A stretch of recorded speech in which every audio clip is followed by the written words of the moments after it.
Hello everyone, this is Deepa Yadav. Welcome back to my YouTube channel. तो आज हम लोग क्लास 6 एनसीईआरटी ज्योग्राफी का 5th चैप्टर पढ़ेंगे और इस चैप्टर का नाम है पृथ्वी के प्रमुख परिमंडल। तो पिछले वीडियो लेक्चर में हम लोगों ने भूमंडल पढ़ा था। भूमंडल के सारे जितने भी महाद्वीप थे उसे हमने पढ़ लिया था और समझ भी लिया था। तो अब हम लोग उससे आगे का टॉपिक पढ़ेंगे। तो आज का टॉपिक है हमारा जलमंडल, मतलब कि हाइड्रोस्फीयर को हम आज पढ़ने वाले हैं।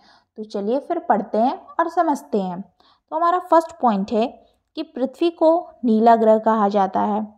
पृथ्वी का 71% भाग जल तथा 29% भाग स्थल है। तो सबसे पहले हम ये समझेंगे कि पृथ्वी को नीला ग्रह क्यों कहा जाता है। सोचने वाली बात है ना। तो पिछले वीडियो में हम लोग ने भूमंडल के सारे महाद्वीप को समझे थे। तो एक बार फिर से देख लो। ये क्या है? आपका महाद्वीप है।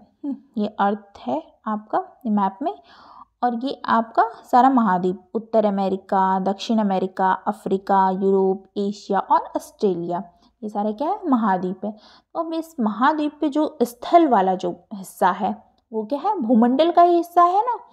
लेकिन आप क्या देख रहे हो? यहाँ पे ब्लू कलर से ये जो पानी भरा हुआ दिख रहा है, ये क्या है? महासागर हैं, नदियां हैं, झीलें हैं, हिमनद हैं, जितनी भी हमारे पृथ्वी पे वाटर बॉडीज दिख रही हैं, जो मिलकर के क्या बनाती हैं? जलमंडल। क्या बनाती हैं? जलमंडल, हाइड्रोस्फीयर।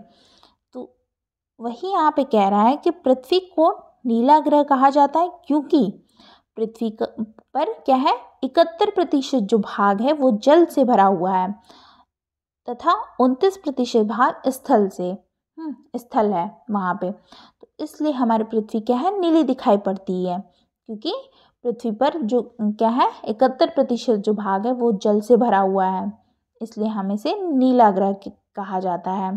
क्लियर इतना? अब हम लोग आगे बढ़ते हैं। जलमंडल में जल के सभी रूप उपस्थित हैं।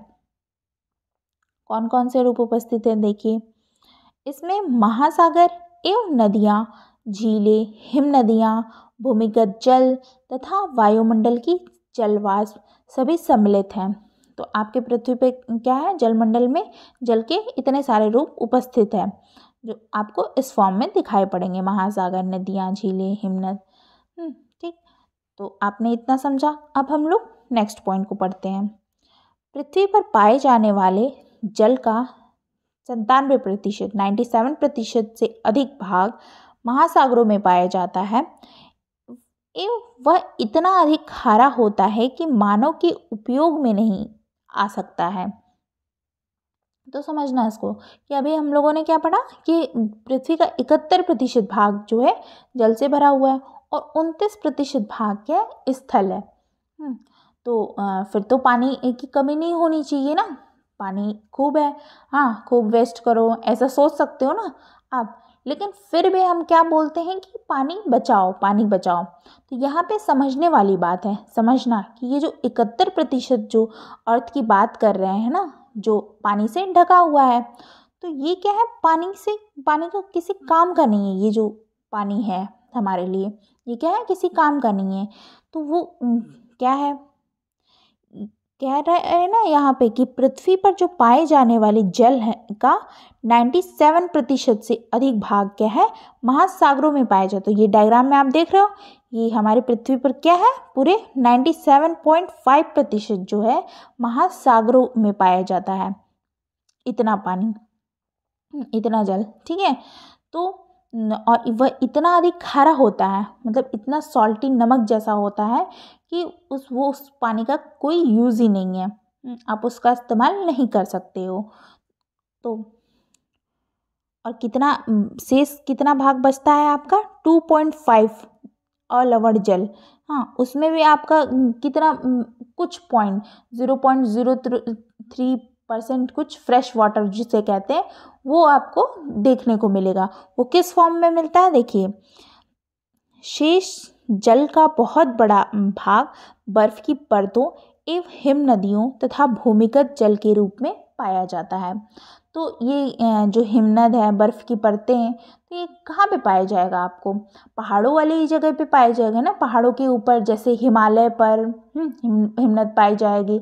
नॉर्थ पोल, साउथ पोल, मैंने बताया था ना आप लोग को, उत्तरी ध्रुव, दक्षिणी ध्रुव पर क्या है, ग्लेशियर पाया जाएगा, क्योंकि वहाँ पे बहुत ठंड रहती है हमेशा। तो क्या है, अधिकतर भाग आपको बर्फ की परतों एवं हिमनदियों तथा भूमिगत जल के रूप में पाया जाता है। जो कि एक बात और समझने वाली कि हमें इतना सारा पानी तो दिख रहा है सरफेस पे, हमारे स्थल पे दिखता है, जो नदियाँ दिखती हैं, तालाब दिख रहे हैं, इतना सारा पानी है नदी का, लेकिन तालाब है, लेकिन मात्र कितना भाग हम लोग के लिए है? 0.03% जो है, जो थोड़ा सा पानी क्या है हमारे पास है, कह सकते हैं, जो सरफेस पे दिख रहा है। तो इतना सारा पानी जो है हमारे पास, लेकिन हमारे काम का नहीं है। सिर्फ कितना प्रतिशत भाग है? 0.03%, जो फ्रेश वाटर है हमारे लिए।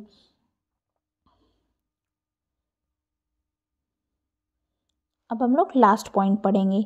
जल का बहुत कम भाग अलवण जल के रूप में पाया जाता है। हाँ, तो 2.5%, उसमें भी आपका कुछ हिस्सा आपका बनता है, वो किस फॉर्म में? ग्लेशियर, बर्फ़ की परत, ये सब फॉर्म में। तो उसमें 0.03 ही आपका फ्रेश वाटर रहता है, जो आपका काम का यूज़ होता है, जो मनुष्य के इस्तेमाल में आता है। तो यही कारण है कि नीले ग्रह में रहने के बावजूद भी हम क्या है, पानी की कमी महसूस करते हैं। हाँ, तो बोला जाता है ना कि पानी बहुत है अर्थ पे, और जब ब्लू ब्लू दिख रहा है, नीला दिख रहा है, तो पानी तो बहुत है, लेकिन असल में क्या है, फ्रेश वाटर कितना है हमारे पास, जो हमारे इस्तेमाल का, वो 0.03% ही है। इसलिए हमें पानी को बचाना चाहिए, सेफली यूज़ करना चाहिए। तो करेंगे ना आप सेफली यूज़? वेस्ट नहीं करना है पानी को, ठीक है? तो आई होप आपको आज का टॉपिक समझ में आया होगा, हाइड्रोस्फीयर। अब हम लोग इससे आगे पढ़ेंगे। इसके अंदर हमारा अब महासागर है, तो ओशंस को पढ़ेंगे। तो आई होप आपको ये वीडियो अच्छी लगी हो, तो लाइक शेयर सब्सक्राइब जरूर करें। और पिछली वीडियो मेरी जितनी भी मैंने चैप्टर पढ़ा चुके हैं फर्स्ट, सेकेंड, थर्ड, फोर्थ, वो आप लोग मेरे चैनल पे जाके ज़रूर विज़िट करें और पूरे चैप्टर को देखें, चैप्टर वाइज, तब आप लोगों को आगे का टॉपिक भी समझ में आएगा। ठीक है, फिर मिलते हैं नेक्स्ट वीडियो में नेक्स्ट लेक्चर के साथ। Thank you.